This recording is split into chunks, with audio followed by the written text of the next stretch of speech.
resolution, the Green Bridge discussion, and allowing some opening words.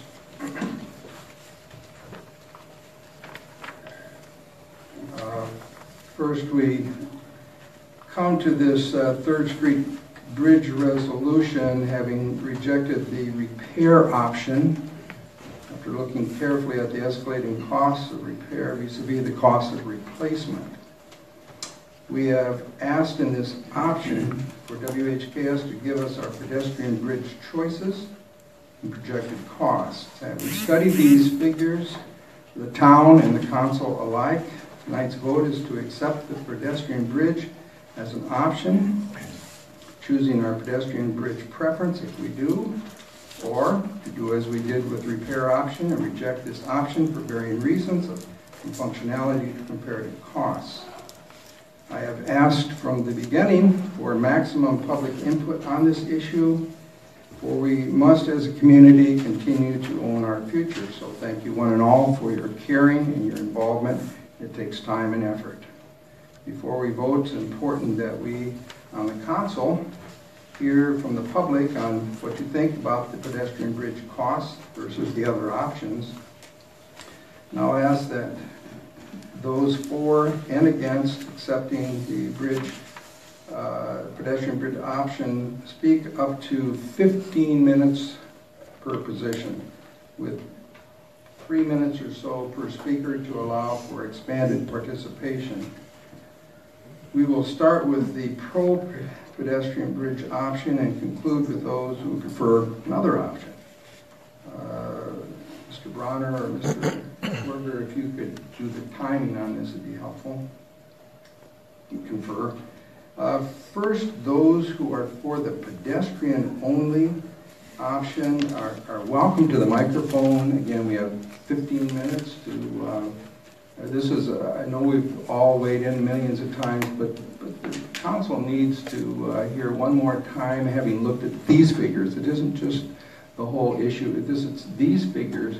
Is this something that we would wisely pursue going forward or put a halt to tonight?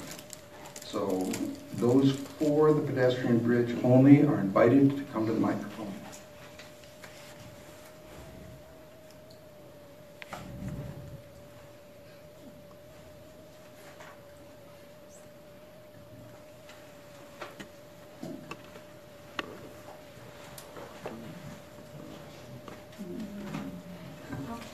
Mary Shildroth, 423rd Street Southeast, Waverly. I'm reading from several tonight who couldn't be here, and at the end we'll be reading something from our Waverly Pedestrian Support Group. So it's representing not just myself, but a large group of people. The first one is from Dave Shildroth, and he couldn't be here tonight. Dear Mayor, council members, and the public, my wife and I very much support the pedestrian-only bridge. Since the final vote is tonight, we are restating our position. The logistics of a 2-vehicle bridge don't make sense. First, it's winding around residential areas and ends up at 4th Street Southwest by Burger King, with no traffic controls to get on 4th Street Southwest.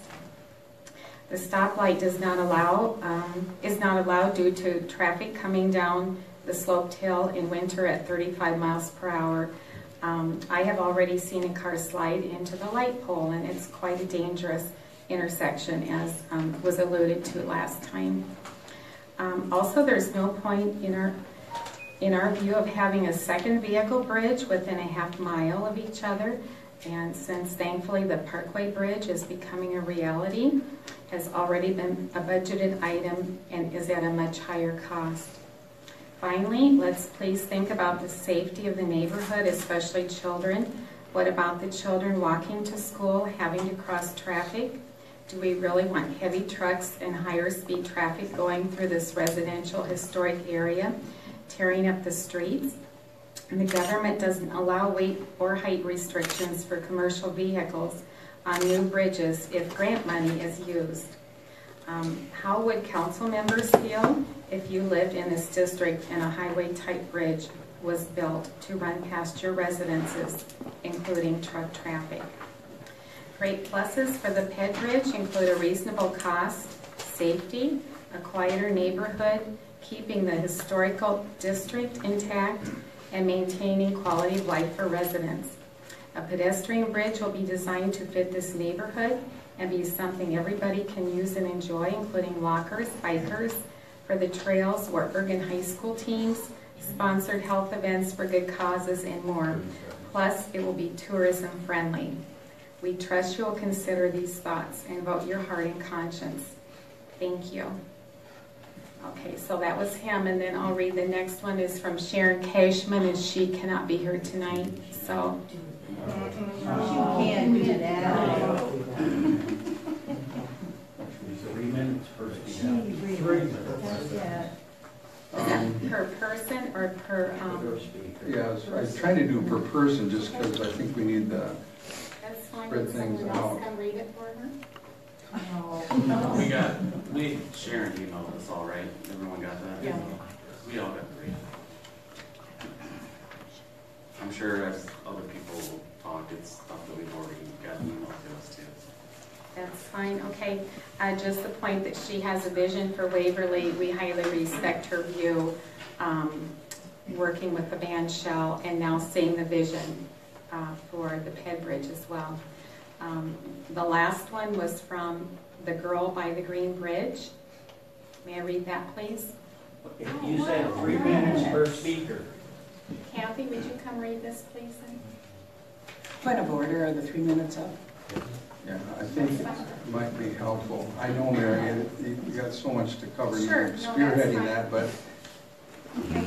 we'll maybe share that with somebody. You got emailed that one too. Yes, we, From Penny. counsel, for the audience here in public, these are, thank you. This is not new territory for us.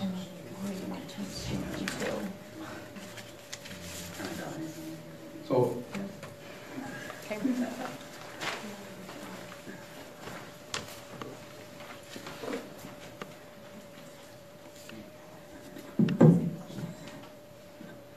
This is from Sharon Cashman. identify yourself, please. This is Kathy Strasser. Thank you, Kathy. What is your vision for Waverly? When you show someone new around Waverly, where do you go? What attracts people to our community? We don't always think of tourism when we think of Waverly, but we should. Waverly doesn't have an RV park in town, but it could. Brooklyn Park and Red Cedar Park areas. We fight to get a campsite in Decorah on weekends at a campground that's full of cyclists, fishermen, kayakers, walkers, and runners. Why Decorah? There's a river. There are bike trails. There are farmers markets, and there are coffee shops plus entertainment. And there are restaurants and safe, friendly place to visit. What does Decorah have that we don't have? It's a vision to attract people through recreation and tourism. So what is your vision? A safe, walkable community with a friendly atmosphere, or another busy road to bypass the downtown stoplights. If a car bridge at 3rd Street Southwest, I will use it. I will be mostly my shortcut out of town to visit other bike-friendly communities. What is the vision for What is your vision for Waverly? Neighborhoods that are affected and connected by 3rd Street Bridge should have the greatest say in what is needed. For the rest of us, it's just a bypass road to avoid stoplights through town. Think of the future and your vision for Waverly. And this one is from the girl by the Green Bridge. Dear people voting for the Green Bridge, I am a 10-year-old living in the neighborhood by the Green Bridge. I could not come tonight, sorry. I don't want it to become a road where cars drive. I like the idea where it would become a pedestrian bridge. You want to know why? Because it would be noisy and I need my sleep. Also because of what happened long ago. I was in my bed, wide awake. I was 6 at the time, and the cars down in the street didn't help. Then I heard a commotion. I looked out my window and saw my dad talking to police. I went downstairs and asked my parents what was going on. They said a drunk driver hit our house. Now imagine it was afternoon and I was playing outside. I could change your attitude about the whole thing. Think about the people who put up with it every day. Think about the effect it would have on our lives. If every To everyone. So thank you very, very much. Any other pro-pedestrian only voices? So my name is Brian Bergen, and I live at 322 3rd Street Southeast, so I'm a block north of the Green Bridge. So I will agree with the statement that I do not really want a 2-lane bridge and all that traffic going down my street. Like the peers, I've had a car hit a tree on my property. However, I've been knocking on doors, and I was talking to people in Southwest Waverly, and wouldn't you know, they don't like the traffic going through their neighborhood any more than we like it. Okay? So all those cars that would be going on 3rd Street, well, now they're going on 1st Street Southwest. So the argument that our neighborhood, their neighborhood, probably isn't a fair argument. Okay, so what is a fair argument? The intersection of Burger King is still a concern. Okay? Any traffic, well, I shouldn't say any traffic, most of the traffic going southbound over a bridge at 3rd Street will be turning left at that Burger King intersection. And that is a dangerous intersection, and there's not a whole lot we can do to fix that. So I don't think a 2-lane bridge where the Green Bridge is currently is a great idea. A better place to put it, as I believe was proposed, is over at 8th Street, a little bit further east, past the soccer fields where it goes north, past the water reclamation, over by AMVETS, okay, an AMVETS bridge. Because the traffic using that bridge would be turning on your Cedar Parkway. They wouldn't be using that Burger King intersection. So I think that would be a much better place to put a 2-lane traffic bridge. However, such a bridge would cost a whole lot more, no doubt. So I think I can effectively argue that's a better place, a superior location for a bridge. The question that you have to consider as the council is it an $8 million significant improvement than putting something in 3rd Street? I would like to see a pedestrian bridge where the Green Bridge is. That's my neighborhood. I think people would use it for bicycling, for walking. I think it'd be a great location. In any case, where the 3rd Street Bridge is now is not going to be, well, it's not serving any purpose. You might as well knock the thing down. Okay? Right now, all it's doing is providing a dam. We're not going to renovate it. You can build a pedestrian bridge, a 2-lane bridge, whatever, but you're going to have to start over from scratch. So there's no point in maintaining what you've got there. It's just serving as a dam on the river. So, thank you. Thank you. Is that, what size of minutes is that for? That was in favor. Okay. Sounds good. Is there a Other way for that? Pro-pedestrian only. Now, those who would prefer another option, we'd invite you to come to the microphone.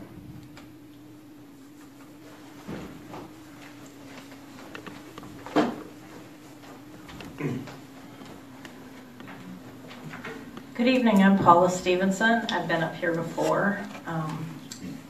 After I left the last meeting that I spoke at, I decided that it's not about what I want, it's about what anybody wants. And especially the people that live in the neighborhood on both sides of the bridge, but also, in my opinion, I do value the opinion of the people that live on the opposite side of the river. So there have been several of us that have been doing door knocking.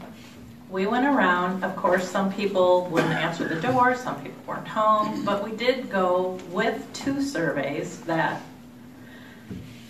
I won't comment on survey, okay? So we did go with 2 pieces of paper asking people which would they prefer, a pedestrian bridge or a vehicle bridge.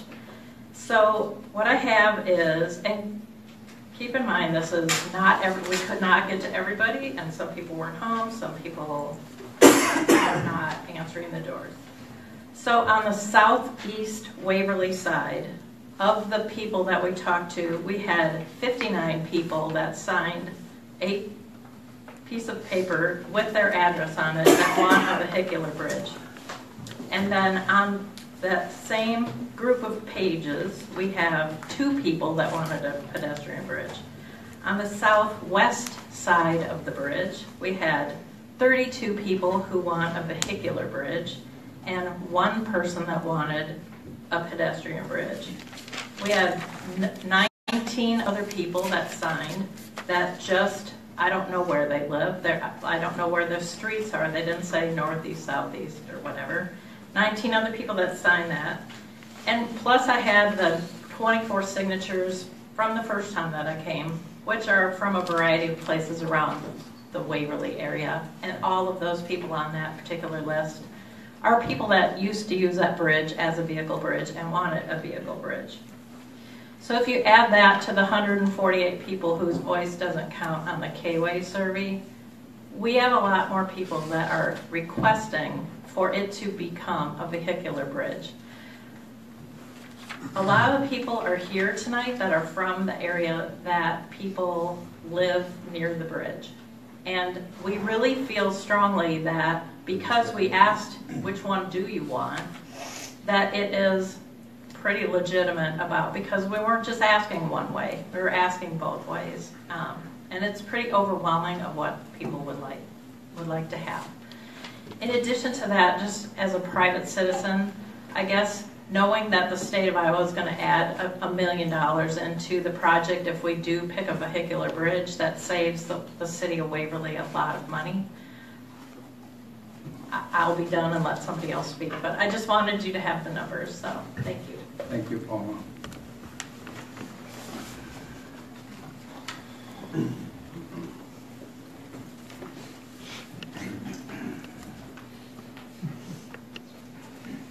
I'm Barth Steer, and I live at 322 First Street Southeast. So I live near the bridge. I've been inconvenienced for 2 years. I use that bridge probably 3 times a day.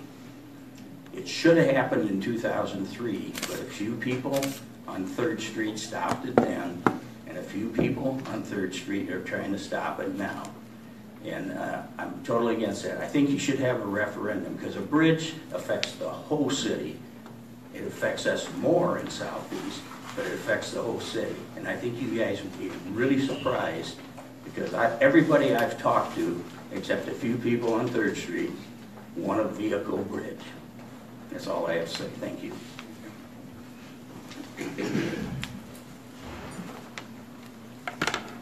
Diana Blake. I live on First Avenue Northeast.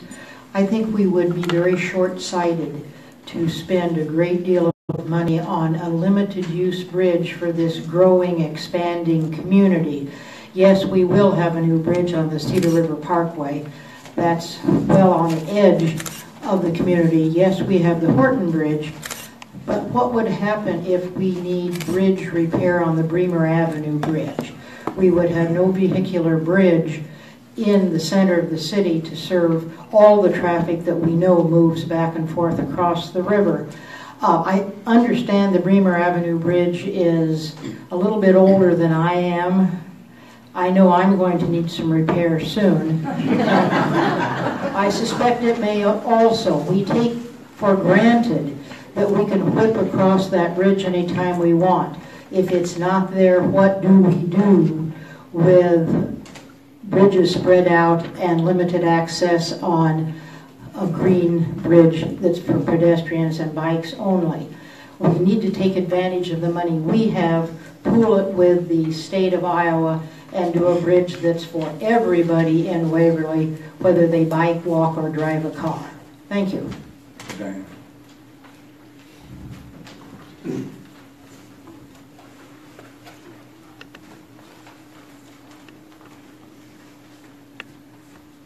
Hello, I am Nancy Conklin of Southeast Waverly. I am against the 3rd Street Bridge to be a pedestrian bridge. I really feel that it does need to be a vehicle bridge to keep traffic moving through the city of Waverly. I am a licensed realtor and have been practicing for over 18 years in Waverly and the surrounding areas. And in the last few years of my experience of bringing buyers into the community, showing them around, they are going against of looking at properties in those areas because it is very inconvenient to get around town. So I think in order to keep the property values in the southeast quadrant stable and even increase, I think we need a vehicle bridge at 3rd Street. Thank you. Thank you.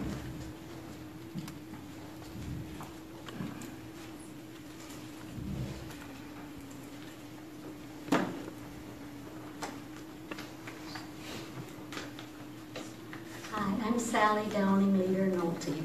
I grew up about a half a block from the Green Bridge when there was two-way traffic going through. The noise really wasn't that bad. But anyway, I have now moved back to Waverly, and I found it very frustrating that there is no alternative route to get across the river, especially with all the construction going on. And it seems like most motorists are not very happy around here, and maybe that's why. Thank you. Thank you, Sally Down.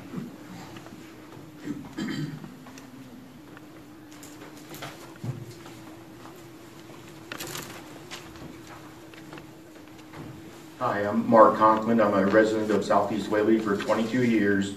We've raised 2 children in this neighborhood. They've walked to Southeast School every day during the school season. We've never had any problem with traffic coming close to getting hit. And the residents of Southeast Waverly, when you bought your house, you knew that bridge was there. It's not going to go away. We need a vehicle bridge in Southeast Waverly. And I urge this council tonight to take a serious look at it and put it on the ballot for November and let the citizens of Waverly make this decision, not just 7 people of this community. Thank you.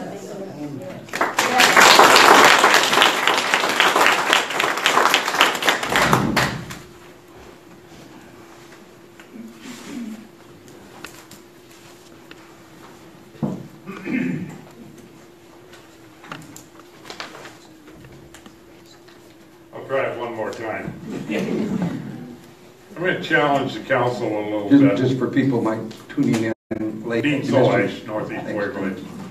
My position all along has been, since the repair got shut down, that we need a vehicular bridge there.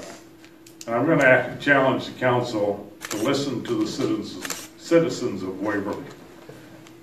I have not talked to anyone that wants a pedestrian-only bridge, and I can't see your emails and your phone calls and your letters, but I'd be totally surprised at the numbers on that if it came back any more than that the majority want a vehicular bridge.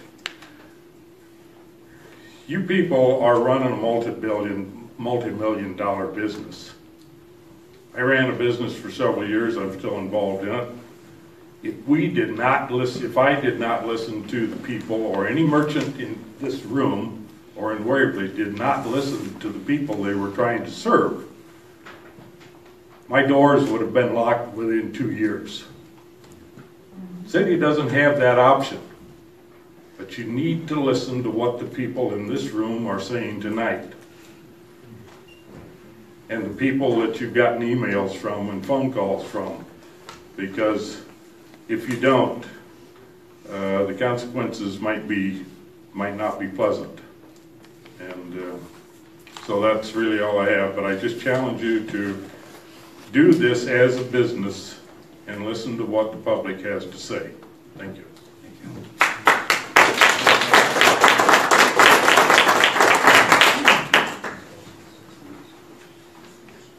Other voices are still welcome.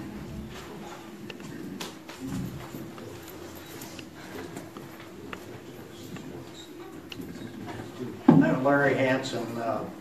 I don't live down by the Green Bridge, but I live up in northwest part of Waverly, 1010 4th Street, you need to know. I'm very much against the pedestrian bridge because I think it's a waste of money.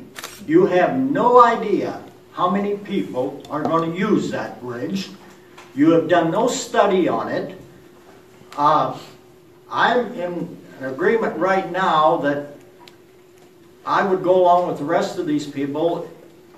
If you want a bridge in there, it should be a traffic bridge, two-lane traffic bridge with a sidewalk on the side.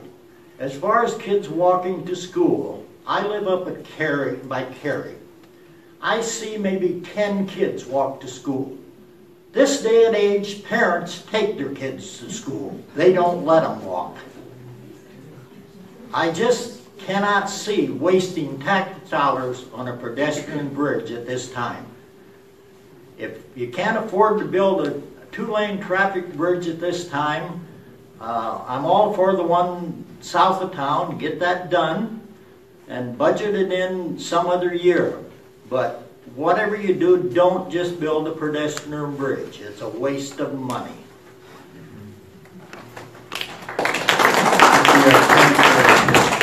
One more speaker if you'd like.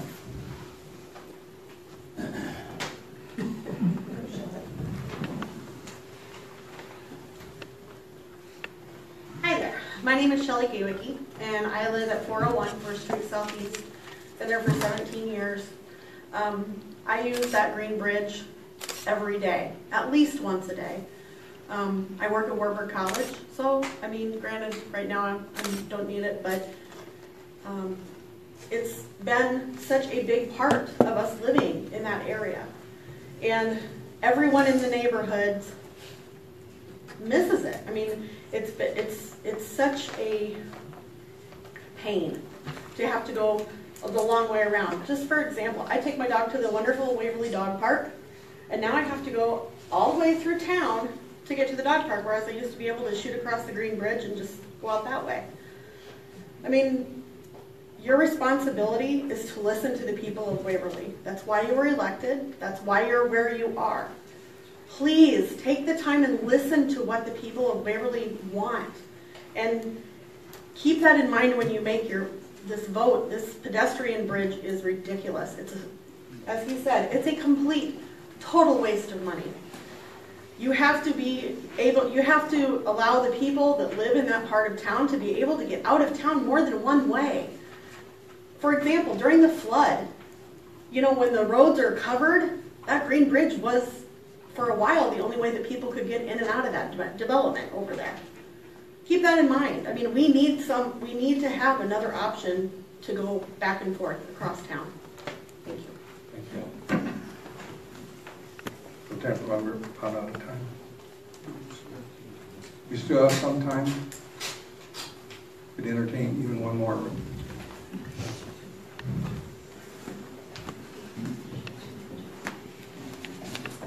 My name is Carol Herman. I live on 207th Avenue Southeast. The traffic over the Green Bridge usually turned in front of my house.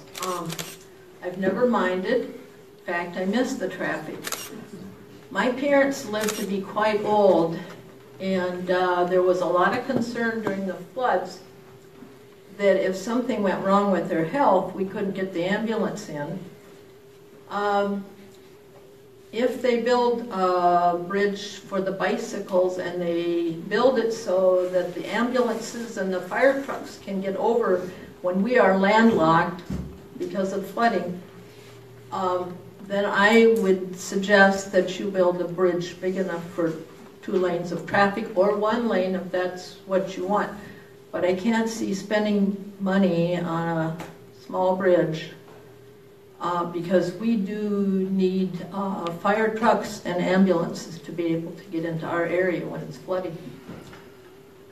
Thank you. Thank you, Carol.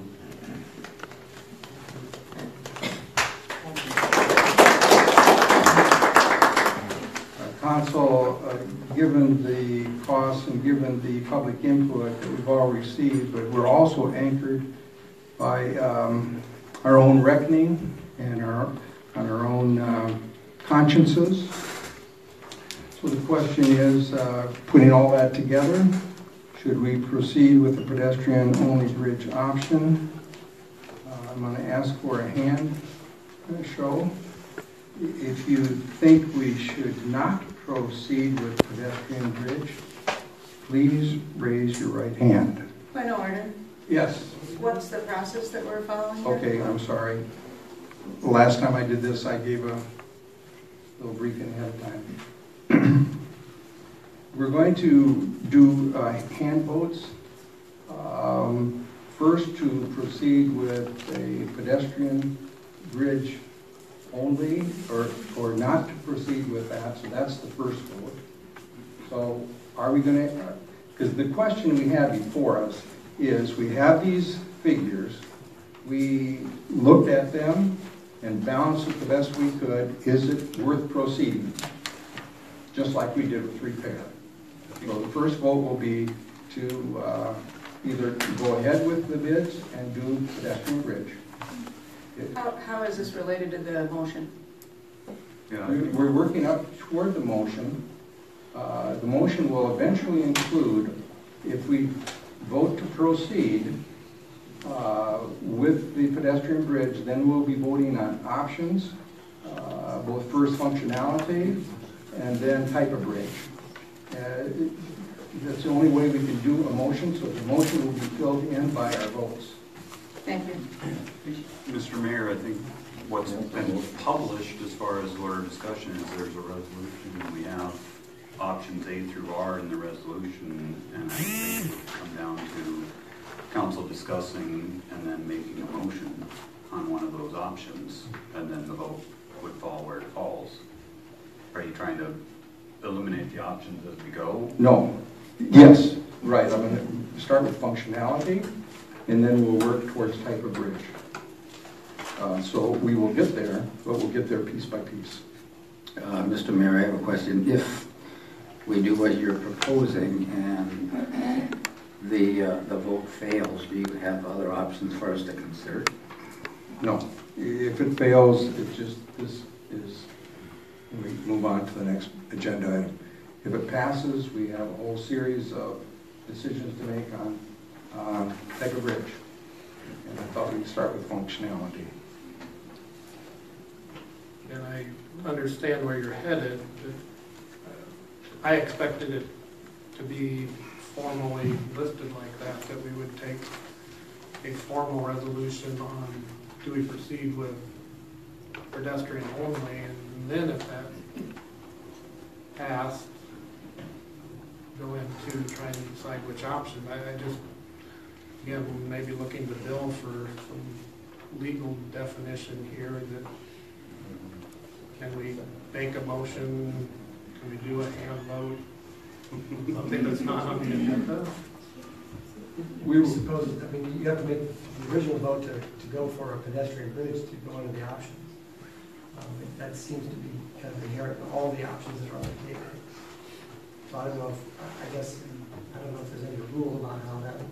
And the options, I mean, I guess I will just say, I mean, and I don't have a suggestion for how to proceed, but, you know, the options are about $500,000 to $600,000 apart. So, I mean, it seems like that is a significant part of whatever we're discussing and deciding. When we get past functionality, I was going to ask that we show pictures of our different options, and with the discussion of our to Mike on any questions we might have. It seems to me the first question is, and when I'm prepared to proceed on, do we want to accept the pedestrian bridge only? Be a hand vote up or a hand vote down? And Bill, you just said that that is a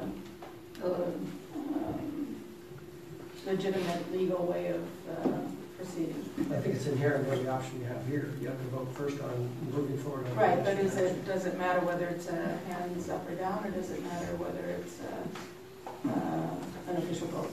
So a resolution has to be a roll call vote for Iowa code.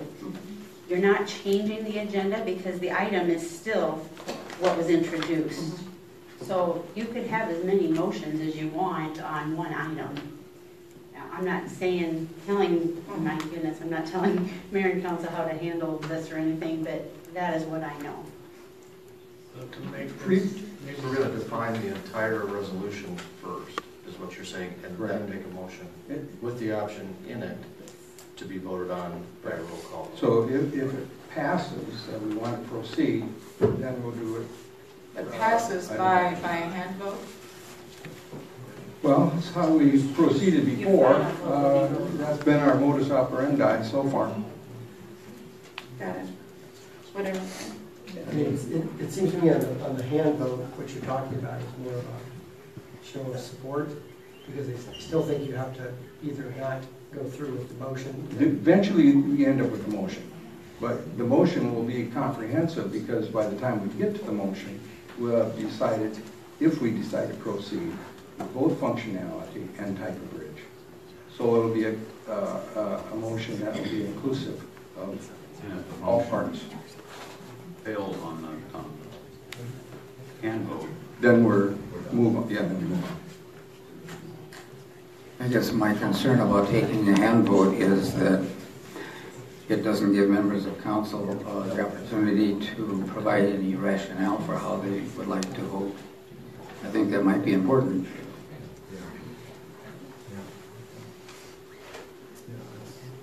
Agreed. You'd have some discussion from council on. That's a point. If we'd like to do that before we take the hand vote.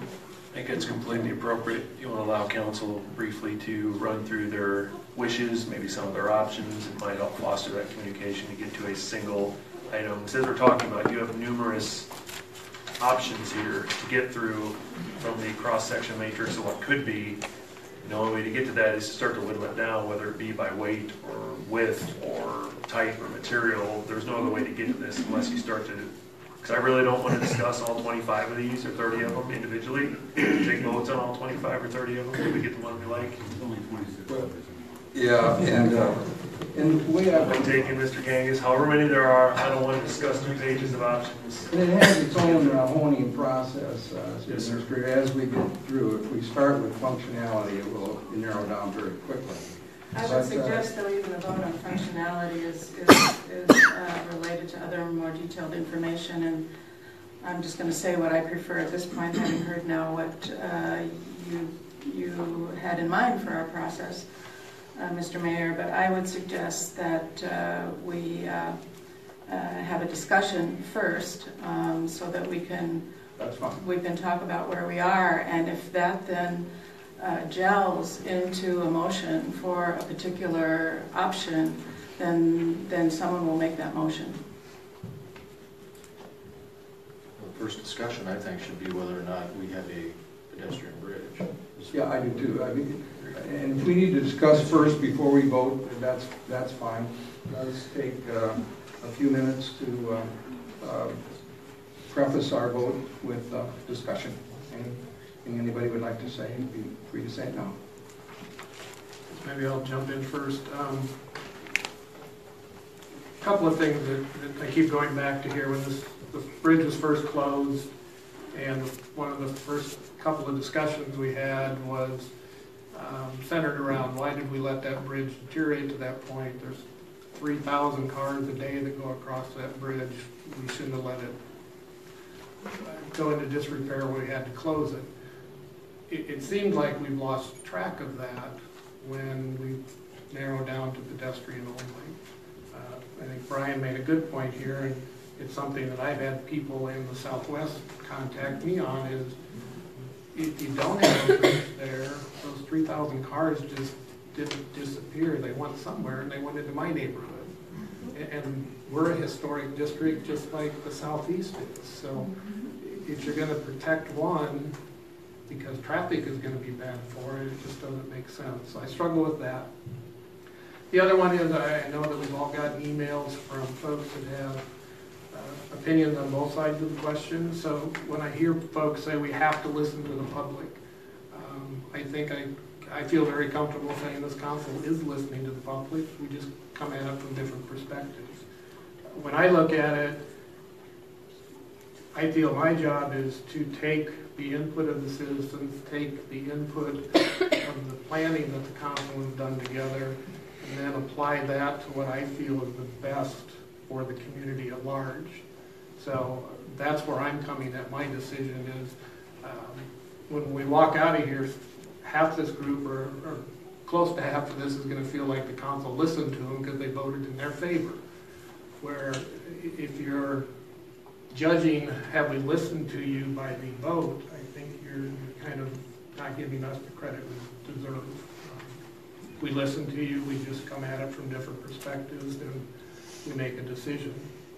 The question has come up several times with conversations here tonight, as well as folks that have contacted me. Why don't we just take it to a referendum? And James, this is where I'll lead on you a little bit. My understanding is the council can't do that. That has to be brought by the public. So if the citizens are looking for us to throw up our hands and say, we don't want to deal with this, you guys decide. We can't do that. So if you could explain the process of the referendum. Yes, sir. It's something that Auditor Shelley Wolf could do a much better job than I could, but I will let you know you cannot just simply throw a question on a ballot. And if you wanted to, it would never make it in time for the November ballot, I don't believe, because there are certain requirements and dates and times you have to follow. There are certain dates set out by the legislature that you can have special elections. The next one would be in the early part of next year, March 6th, I believe we established. So it is possible, but it is a number of votes, or not votes, excuse me, signatures on a certain petition that has to be done in a certain manner. You just simply cannot throw something on a ballot to be voted on. And from my own premise, then, if you want to put this bridge on, then where do you stop? Should the parkway go on? Should the sewer plant go on? Should water and sewer rate increases go on? Should salaries go on?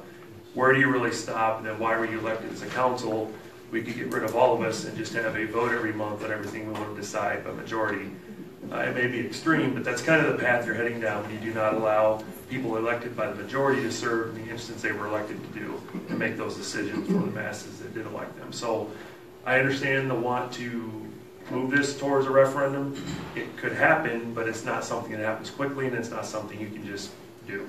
There is a process, a procedure, and we can look at that further.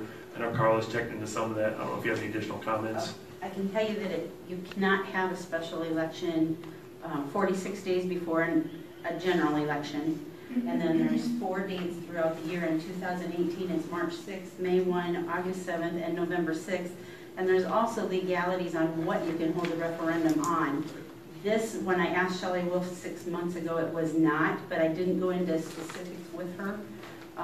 So I'm still kind of researching all of that, but at this point it doesn't look like it's something that we could even have a referendum. You know, mine is, I certainly understand the passion behind wanting to get something done, but to me this project is kind of, this phase of it is kind of jumped out of the norm. We haven't even had discussions on how and when we would pay for it. And even if it's voted on tonight, until it goes through budgeting and budget dollars are allocated to it, it's still a project that can't be done. So I just want folks to understand, if it's approved, we pick a solution. That doesn't necessarily mean this is the last time we ever talk about the 3rd Street Bridge. Well, and just to clarify what you're saying there, if I put myself in somebody else's shoes listening to that, I think what you're saying is it is an unbudgeted item at this point in time for this year. So when it comes time to voice an opinion, that's kind of what's running in the back of my head. I'm going to make the choice that I feel is best for the community as a whole, not just a neighborhood. Well, I'll just piggyback on that. It is an unbudgeted item, and my concern is loading up our spending agenda. We would do well until the Cedar Valley Parkway is finished, see what the traffic patterns become, and then take another look at this bridge. And given our fiscal reality,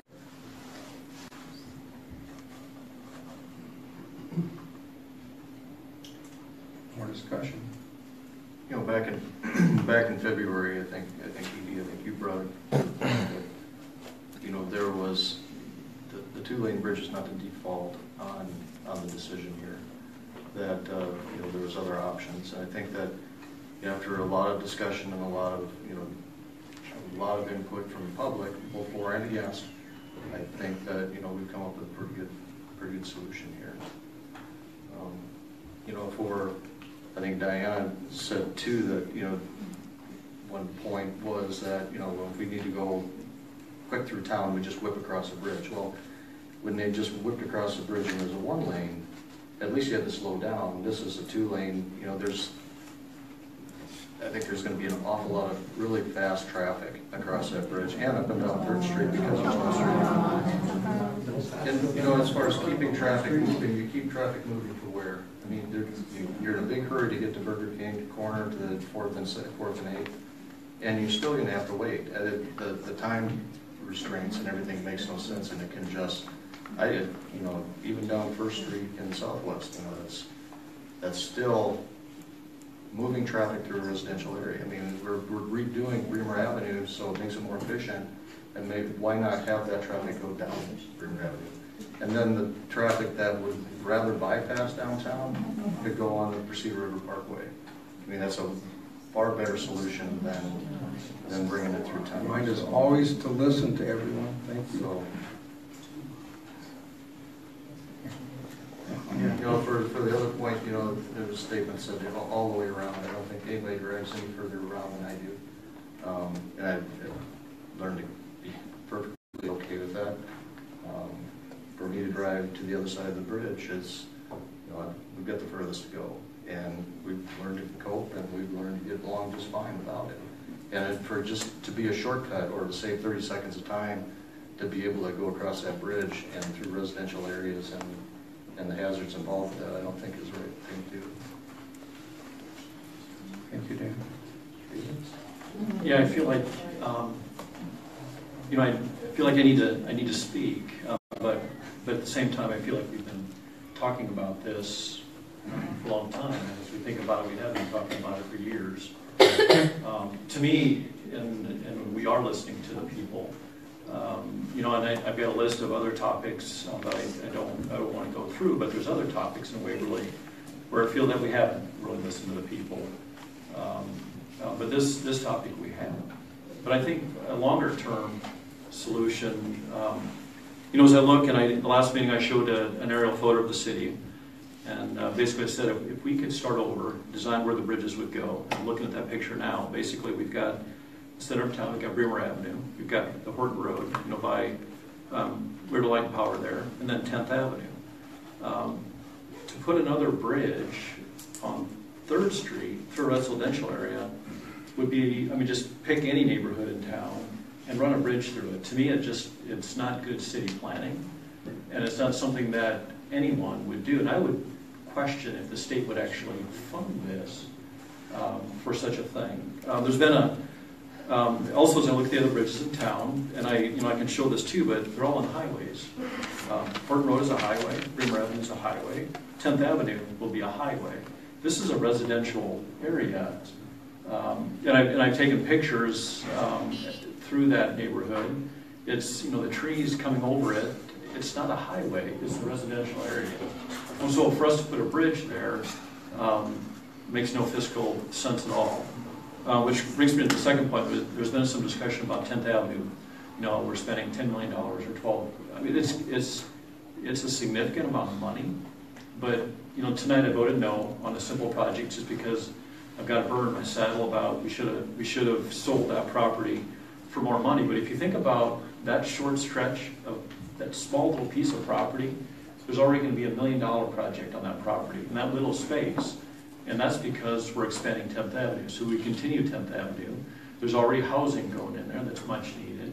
We continue over the river. There's a significant amount of area there that's going to be future development. That's going to bring people to our schools, which helps the school budget. It's going to bring people in town. It's going to help our overall financial condition. You know, we've got a potential to lower taxes, which I've been after for a long time. A bridge down 3rd Street is a shortcut for people, and it provides no economic development at all to this city. So I've driven around. I don't live in that area. I'll admit that. I live on the other side of town. And so I've driven around there for hours. You might family asks, where you been? Well, I've been driving through the neighborhood. I've been talking to people. But I can't find that I'm more than a couple minutes out of my way. As I drive down Bremer, as I drive around, I sit at Burger King. And I don't want to offend anyone, because I know that, you know, I had an email from someone that said, well, it takes them longer, and I understand that. But I tried to experience that, and we're really minutes out of our way. So I think of another city where a bridge might be out, and there might be several 10 miles between bridges. Here we're talking about a relatively small area where there's 3 bridges close by. So for us to put a bridge in a residential area that funnels traffic parallel to a state highway, to me is not the best thing that we could do. And then it goes back to way a long time ago. Citizens came forward, and I wonder, they've been sending emails, but I wonder sometimes, and I've seen another situation where residents get tired. They get tired of fighting for their livelihood. I've seen it in my neighborhood, and zoning changes. They kind of get tired, so I'm remembering the people that came forward and talked about the fear of their kids walking to school, the fear of traffic. And so with the Green Bridge, that was basically a built-in speed bump. It slowed down the traffic. The cars going across, clink, clink, clink. If you're from Waverly, you never get that out of your head. But it slowed the cars down so that the kids going to school, or the neighbors and everyone around there, it was almost a built-in speed bump. If we put a 2-lane highway, and that bridge will look like an interstate crossing, unless we spend more money to embellish it, that's going to be fast traffic. Two-lane bridge inherently will speed up the traffic. So that my position is the pedestrian bridge solves the problem for the people that needed their kids to walk to school, and I guarantee you kids are still walking to school. But it helps the kids get to school, but it also helps the biking and the pedestrian and the park access that our city's been trying to develop. So that's where I stand. Yeah, I guess a lot of it goes back to when the Green Bridge was shut down, and looking at what the functionality was there. And yeah, we heard about 3,000 cars going by and in that area. And I kind of, I have worked for a delivery company in town and kind of know, trying to get across and the shortcuts around town as needed. And to me, the Green Bridge always was that kind of a shortcut. It wasn't necessarily a handy location on a regular route. And I kind of echo what Dan and David said about it. If you put a 2-lane bridge through there, the width of 3rd Street on the north side in particular is going to encourage traffic to go at a faster speed, whereas the Green Bridge is a single lane, did act to slow people down. And I heard some murmuring when Dan was talking about that as a speed, and all you have to do is look at 2nd Avenue Southwest, at 5th Street Northwest, at 5th Avenue, and you can see what a wide street does for traffic and whether they slow down or whether they speed up. And we have complaints all the time on 2nd Avenue. We have complaints all the time on 5th Street about cars that are going too fast in a residential neighborhood. And that's what this is. It is a residential neighborhood. It isn't a highway. It isn't a throughway like that. I understand 1st Street is a residential neighborhood in part as well, but that's on one side of the street. The other side of the street is the park. So there is a difference there. Kind of the same thing when we were discussing whether we would put the band shell in Coleman Park. There was a lot of talk about, well, you're going to have all this traffic, but at the same time, there really isn't a lot of residential now on 1st Street, which is a highway and a through street there, with the band shell, and it doesn't interrupt that. I've heard talk about connectivity in town, but to me this is a bridge to nowhere really, because of if you're coming south across the bridge, you've got 4 turns to get onto 4th Street at a minimum. If you're going to go out and go south onto the Parkway, you still have to make multiple turns to get to the Parkway, and then you get a light at least. And to me, I just don't understand safety-wise why we would want to funnel traffic to that Burger King corner, which is, in my opinion, one of the more dangerous intersections in town. Maybe the intersection out there by 10th Avenue and Cuna is about the next most dangerous in terms of coming through there. So it's just it's a safety there. I've heard people talk, well, we got to encourage growth in Waverly. I'm not sure how this bridge encourages any growth. There's no vacant lots in there to build on. There's no open areas there in which growth is going to be. If there's going to be growth, it's going to be on the Cedar River Parkway east. It's going to be south by Prairie Links, not in this neighborhood. So to me, it's a problem. And I come back to this, as Dave kind of pointed out, it was a question I kind of go through. If this bridge had never been there, would we be talking about putting a vehicle bridge there today? If that bridge had never been there, when it was put in there, it made sense in 1917 to put in a bridge because you had Model T cars that travel at a maximum of about 20 miles an hour, and you had horse and buggy. Now that we have cars that go a little bit faster, you know, are a little more efficient, it's not necessary. I think the pedestrian bridge to me makes the most sense from a safety standpoint, from a connectivity as far as the community for pedestrian and recreation standpoints. A waste of money, I don't buy it as a waste of money. One kid gets run over on 3rd Street, is it a waste of money? How many cars get accidents at 4th Street and 8th Avenue? Is it worth that much? Oh, the other comment was on downtown businesses. I'm pretty sure most of the cars that go north or used to go north up from the Green Bridge on 3rd Street did not turn left to go downtown businesses. Most of them were going on the bridge so that they could avoid the lights by the downtown businesses. I'm about ready to weigh in, I think, holistically, which someone a couple of meetings ago suggested, and which has been on my mind from the beginning. Unfortunately, we don't have the luxury of backtracking and doing that because certain motions were put forward along the way, and we have to deal with those now, and that's fine. But I think the right way to have done it would have been to look at all of this planning with bridges together and traffic flow. And we've done that to a certain degree to the best of our ability, but not completely holistically. So that's unfortunate, but I want to recognize that that might have been a better way to do it, but we're not at that point now, so we can't do that now.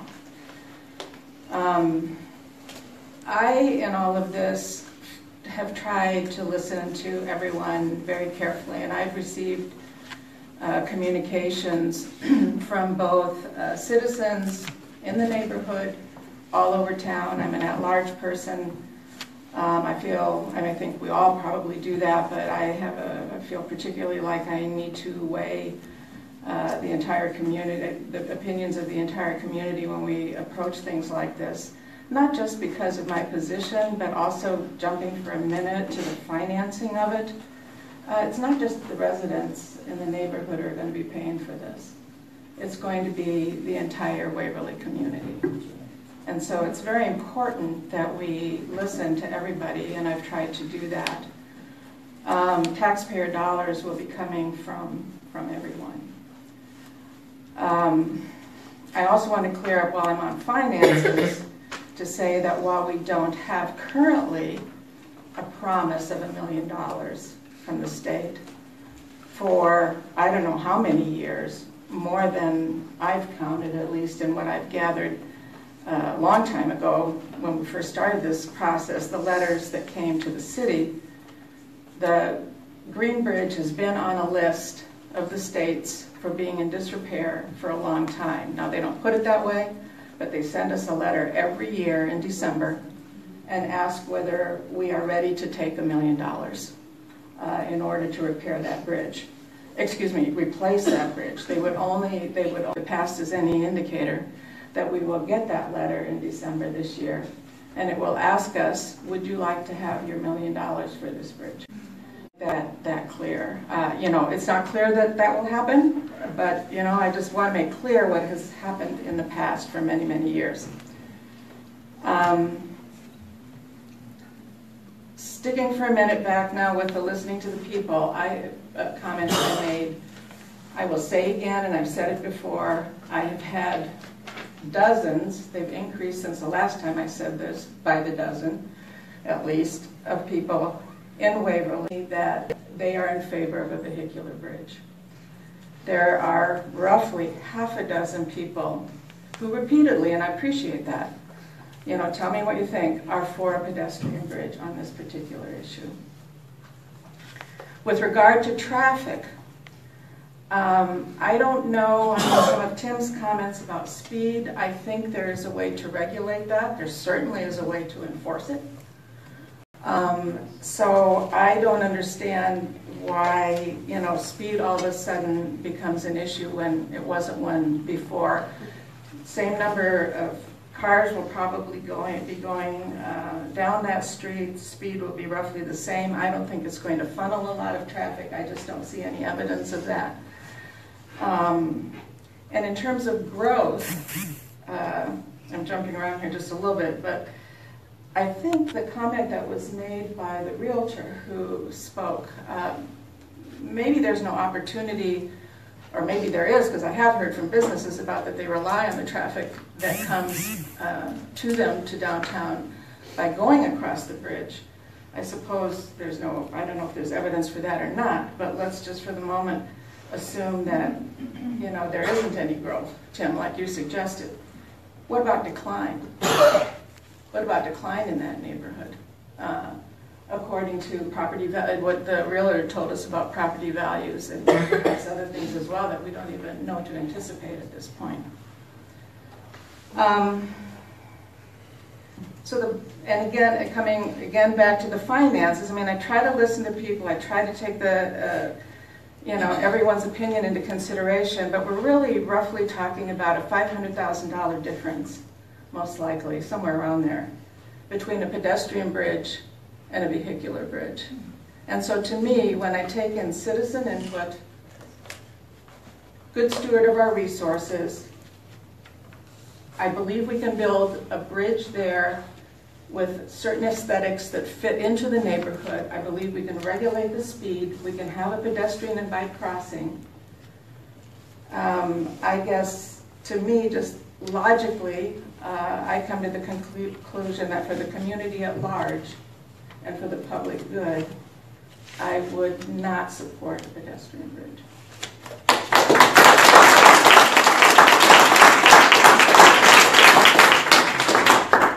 Any last words? We're going to have to move along. It's a long night. My question, I guess, on the real estate values are what's going to happen to the price of the homes on 3rd Street,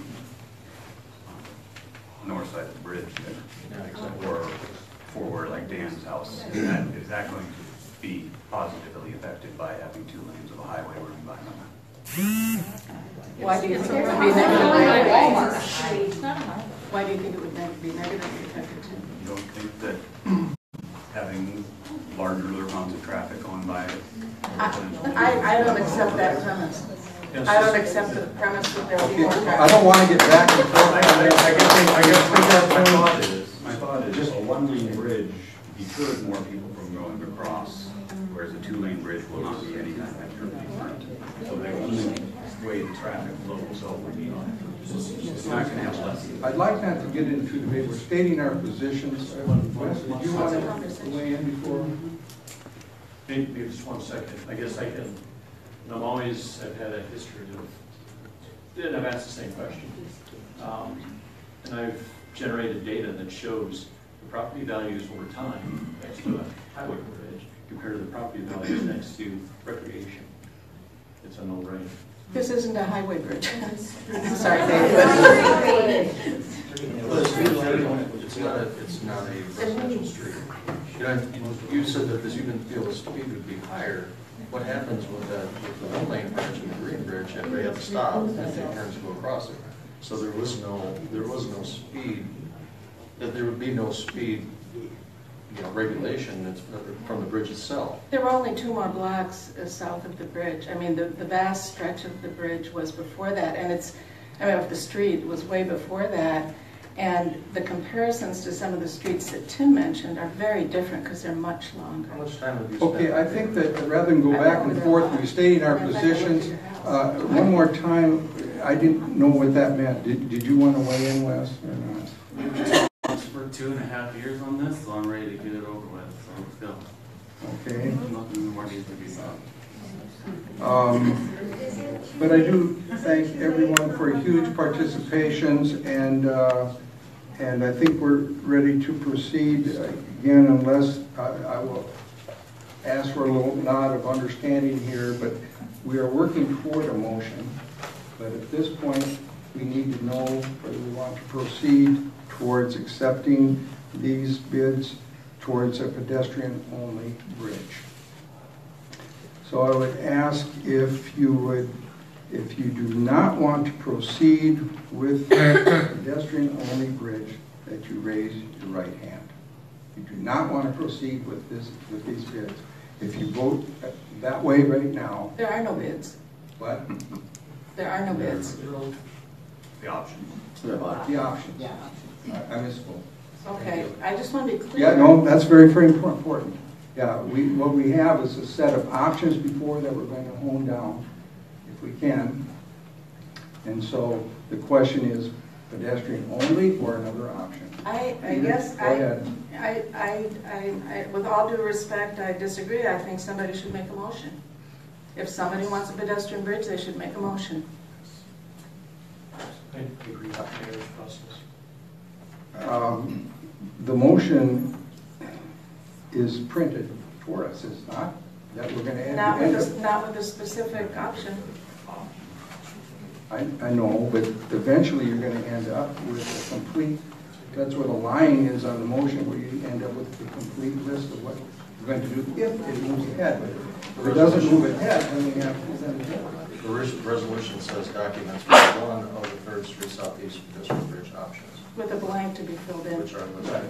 With a blank to be filled in. And if we decide we're going to proceed or not proceed is the question. Absolutely, it's just a suggested motion. Could The motion is yours. I'm to do what okay you want with to. the process, but I just didn't know. Can we make a motion? Proceed with one of the options, which is only.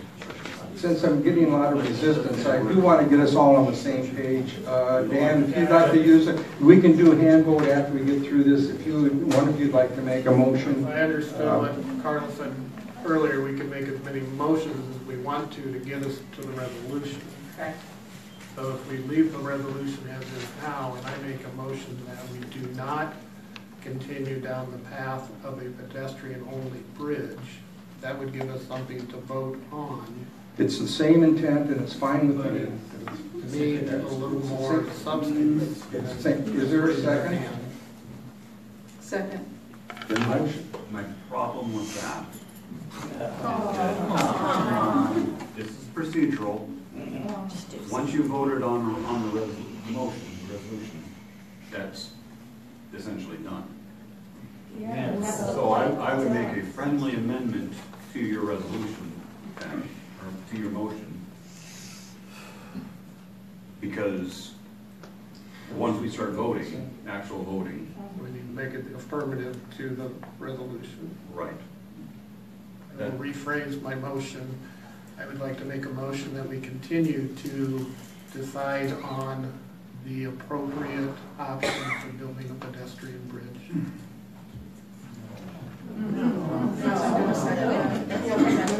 But just so that what Tim is saying, if we vote yes, then we keep going. If it votes no, then it dies. That's right. Okay. That's a better way of going down the road. Again, we get to the same answer. Just phrasing it to be consistent with the motion or resolution. Right. Yep. Did it have a second? I will second. City Clerk, could you read that just so we know you can't? Then Dan, give it again because I want the City Clerk to be able to read it. I make a motion to continue with the process of trying to decide on which option to put out for bids to construct a pedestrian-only bridge. I will second that. We got two motions. I accepted the friendly motion and rephrased mine, so I think we're okay as far as only having one motion on the table. Getting this to the same point is just phrasing it to be consistent with the resolution. This happens every meeting too, if you want to call it. No, it doesn't. This is a process we want to. I want to make sure we're sticking together on. That's why I'm as flexible as I can be. I don't want divisions of the House other than the vote. So if you vote affirmatively, you're wanting to proceed with the pedestrian only. If you vote no, you do not want to go with the pedestrian. Okay.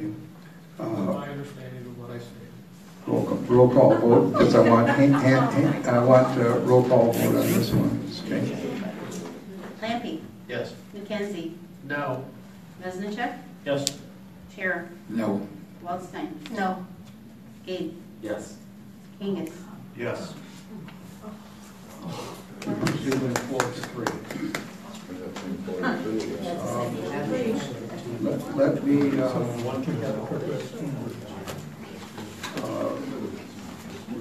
we are now at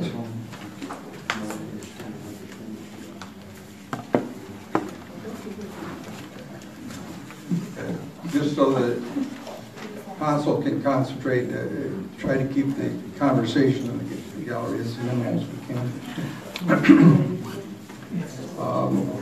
What I was prepared to proceed with, which I hope we can do, is to work towards functionality and then the type of bridge. Does anybody have any objections to hand votes on that? That will eventually end up with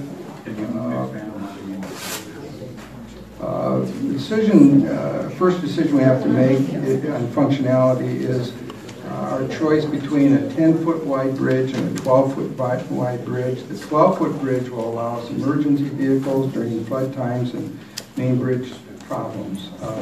So we need to go between a 10-foot and a 12-foot wide bridge, and I'm hoping that we're prepared and know where we pretty well stand on this, that we can keep moving, or if we have to make huge discussions, we can, but I thought we were pretty ready. I think that's a good way to go. My one question is, weren't there some options that had to be longer? All the designs are longer. Every single one's the same. Right, because they're not going to use the same abutments. It's going to be longer, I think, regardless of what we do. I think we're all going to be. So that length thing is settled. We're just doing with. Okay, I just want to make sure on that. Right, and for the public, the decision between a 10-foot wide width and 12-foot wide width has to do with what type of vehicle is able to cross the bridge if we allow for, If you allow vehicles, yes, sir. in an emergency or something like that, whereas a 10-foot wide allows basically like a utility, the pickups from Waverly Utilities, essentially. It's a tight squeeze, but this it can. 12-foot would allow for an ambulance, or I believe so, yes, that would be the correct. Are we ready? All in favor of a 10-foot wide bridge, please raise your right hand. All in favor of a 12-foot wide bridge, please raise your right hand. Yes.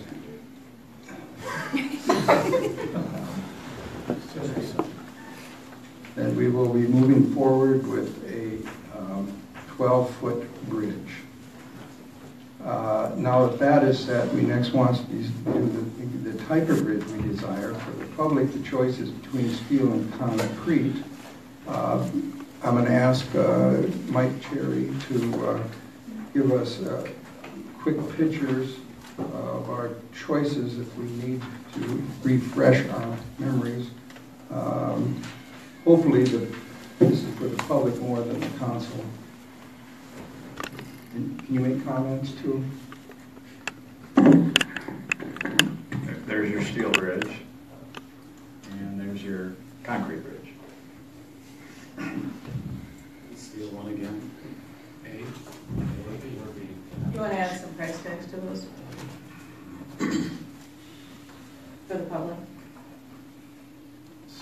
more expensive than concrete. By how much? Well, it depends on what. But roughly, we've had those estimates. What's anywhere from 100K to 100K, depending. Right, I mean, I know what they are, but at my presenting, I'd like to Yeah, I lay think, that out. again, this will be for the official record too. These are good questions.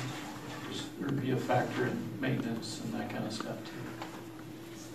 There's two separate designs as well. Bowstring or parallel cord. Weathering steel, 12-foot width ranges from 1.37 to 1.7. to 1.7 for the painted steel, and for the concrete it ranges in 1.235 with the chain link fence to a 1.395 with the combination of concrete and metal hand railing for the public home. So that's about the range we're looking at. And there's 7 options there for the 12-foot width.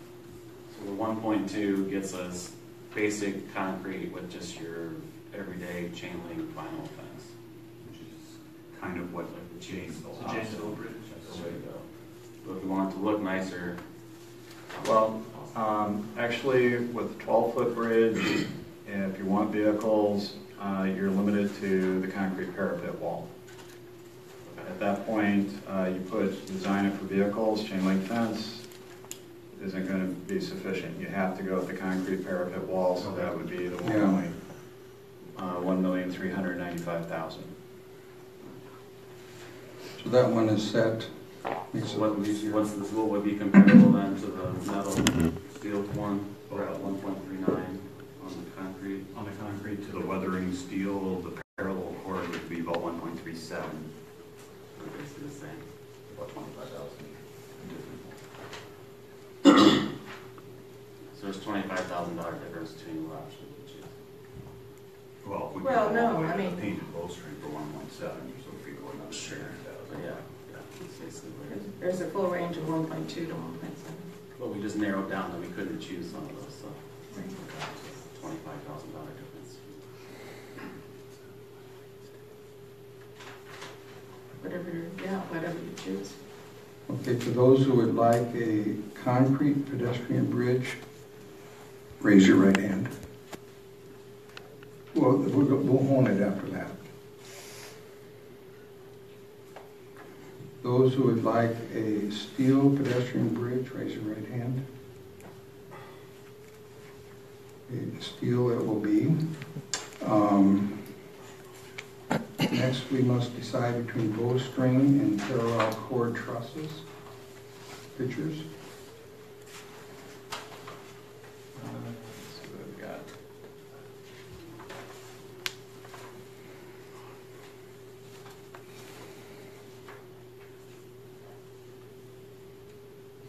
Yeah, and when you talked about this, was there any, it's just totally aesthetics, right? I mean, it's really. Correct. But the bowstring costs more, is what you're saying? Correct. About $125,000 more. The reason I like the steel is it does, when you show the picture, I mean, it looks a lot like what's there now, and it's going to be 12 foot wide. And then you can drive across it, and it's in a car, so it still looks nice like a steel bridge. But I don't know, I don't know spending another $100 and something thousand to have the bow makes any difference to me. To me, it doesn't. But Can you go back and show the picture of the bowstring compared to the?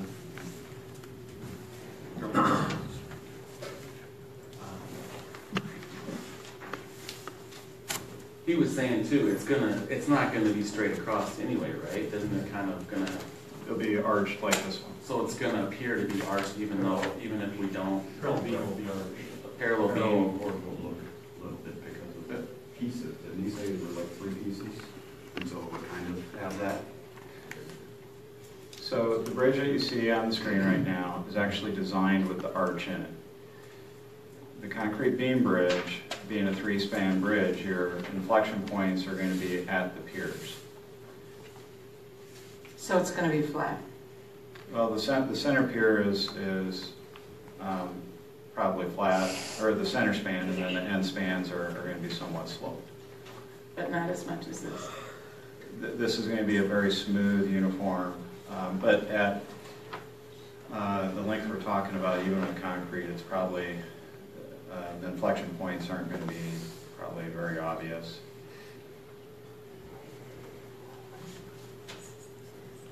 Okay, we ready? No. Sorry.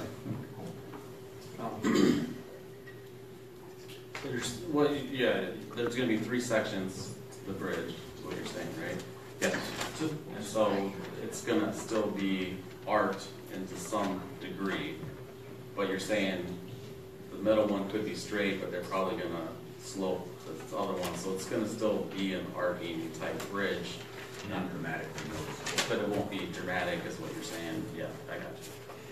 And even if we do the flat steel railing, if you step back and look at it, you're going to see a bridge that kind of arcs over the river.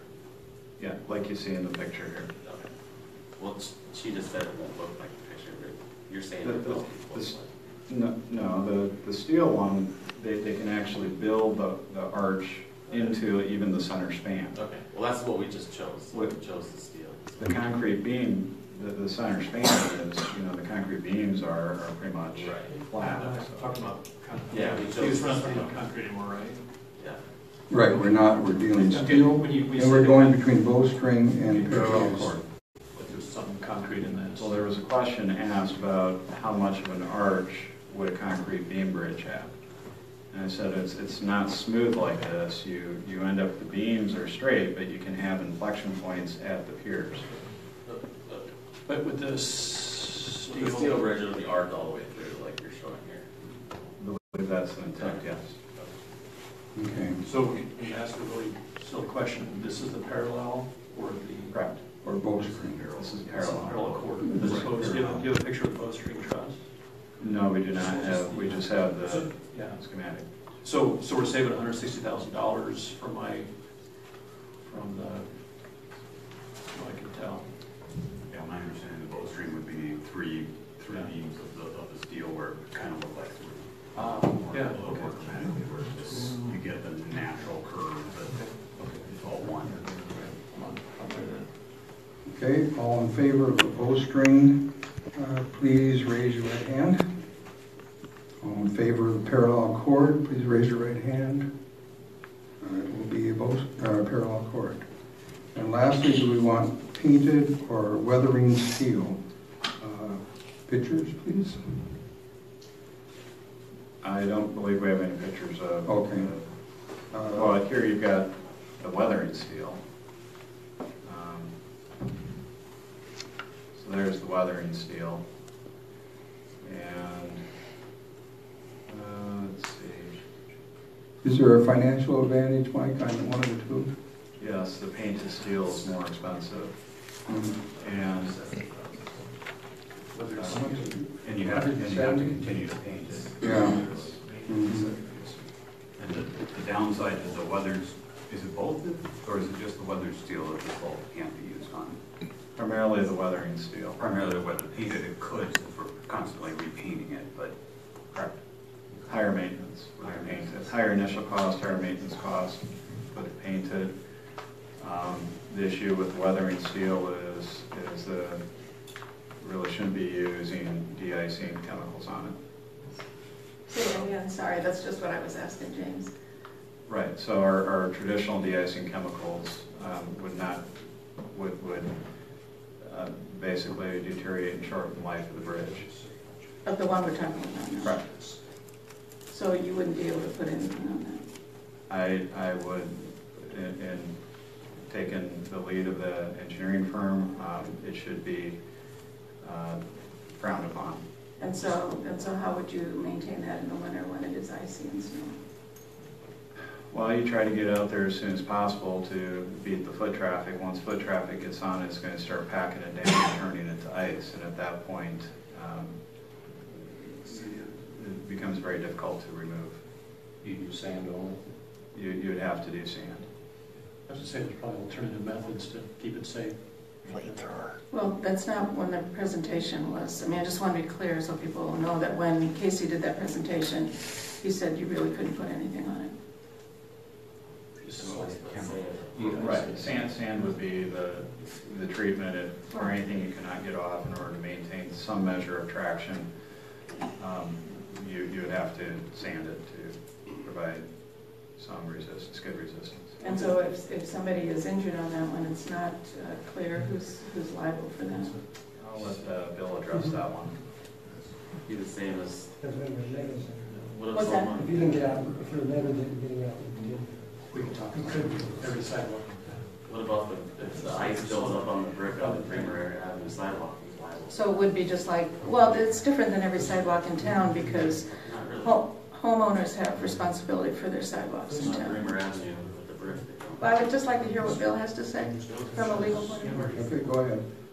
You have anything more on this one? Yes, right. Otherwise, we're ready for a It's vote. information. Okay, we don't need back and forth. Mike, anything more you want to say on that? My last Okay, question was then we are, I think we're ready for a vote on this. You want the last word? Go ahead. No, the last word. Since it's 12 foot wide, would you be able to actually use a plow on a city truck to go across it, or would we use like the sweepers that you use when you go across the Bremer Avenue Bridge type things? It's like, how would you plan to remove snow? No, we would not use plow trucks on this. We would probably let the Parks Department use their equipment that they use for Going around Home Park and the the trails and stuff. Yeah. That's So a good rotary question. burns. Are we ready? All in favor of a painted bridge steel, please raise your right hand. All in favor of weathering steel, please raise your right hand. We are now ready for a motion that's before you on your papers, and you'll need to fill in with what we've just decided. And, you do that, Tim? I will move resolution 17-112, resolution approving to proceed with option C, the pre-injured weathering steel parallel cord truss bridge 12-foot width H2 design truck for an estimated cost of $370,000, and for the development of construction plans and bid documents for the Sept Street Southeast pedestrian bridge. Is there seconded? Council discussion more?